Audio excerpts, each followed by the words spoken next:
ഒരു കപ്പ് റവ ചൂടായ പാനിലേക്ക് ഇട്ട് നന്നായിട്ട് റോസ്റ്റ് ചെയ്ത ശേഷം മറ്റൊരു പാത്രത്തിലേക്ക് മാറ്റി വയ്ക്കാം.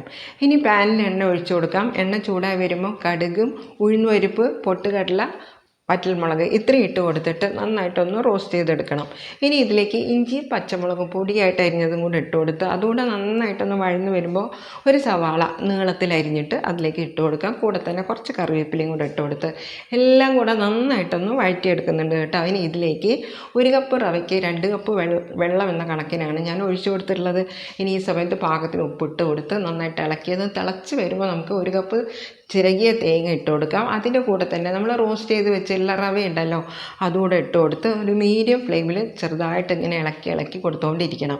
നന്നായിട്ട് ആ കട്ടകളെല്ലാം ഉടച്ച് ഇതുപോലെ ഇളക്കിയെടുക്കാം.